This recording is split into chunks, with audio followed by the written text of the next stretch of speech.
everyone. Well, okay, I'll tell you what's up. Peter here has been taking some university courses on how to taste food and drinks better. I think it's a bit of a scam, or I think maybe he just wants to eat good food. I don't know. Hogwash. I am merely trying to accentuate my highly advanced taste buds as they are. See what I'm talking about? So, Peter, I've put 3 mystery drinks together here. And I think with all the knowledge you have gained about your palate and tasting notes of whatever, we're gonna see if Peter here can guess what's in each cup. So, take it away. Begin with this one.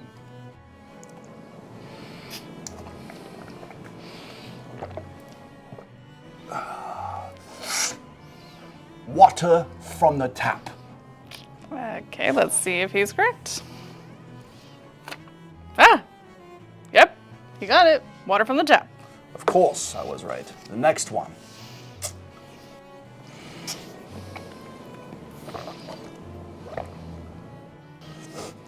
An Earl Grey tea steeped in the morning sun, bathed in a dash of lemon, kissed with a drop of honey. Okay, that's a little scary because he is exactly right. Maybe those courses are real? Of course they're real. I found them out from YouTube. Oh, okay.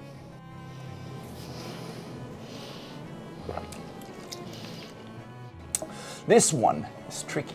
It's a sophisticated matcha, cold brew, clothed in notes of South American yerba, mixed in with some oolong and some lime slices. I don't know if you want to actually know what that one is. It's actually water from the ditch. Ditch water? Yep. Come on, Annie.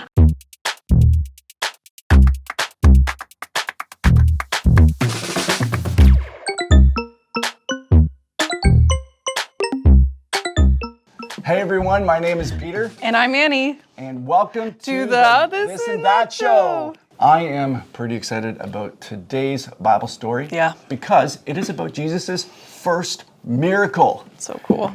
We can read in the Bible about Jesus' birth, like we talked about last week.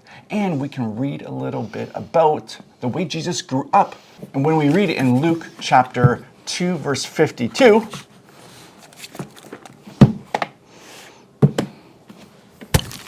there it is. Jesus became wiser and stronger. He also became more and more pleasing to God and to people.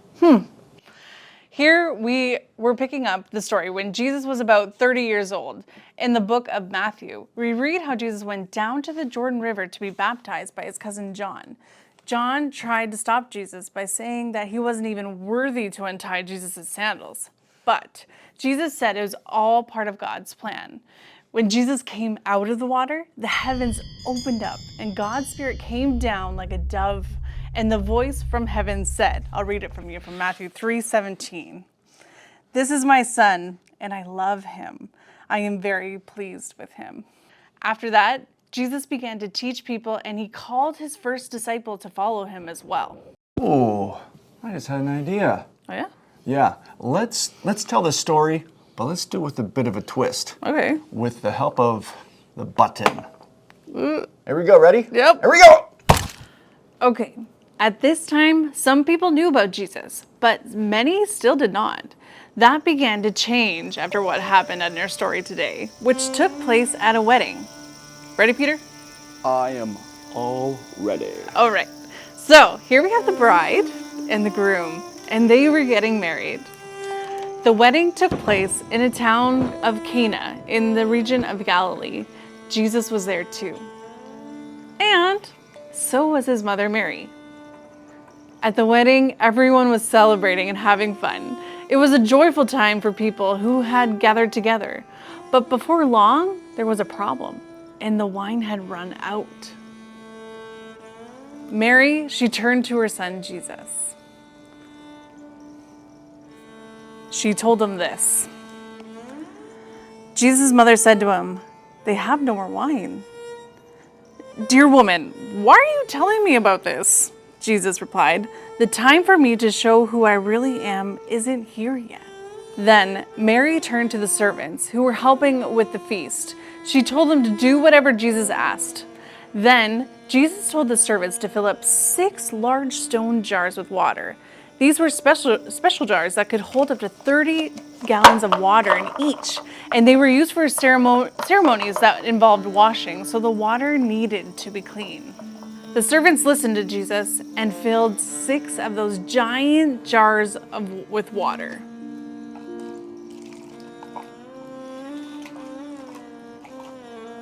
Then Jesus said to them, "Now dip some out, take it to the person in charge of the dinner." The servants did what Jesus had said. When the man in charge tasted what the servants had brought him, he tasted fantastic wine.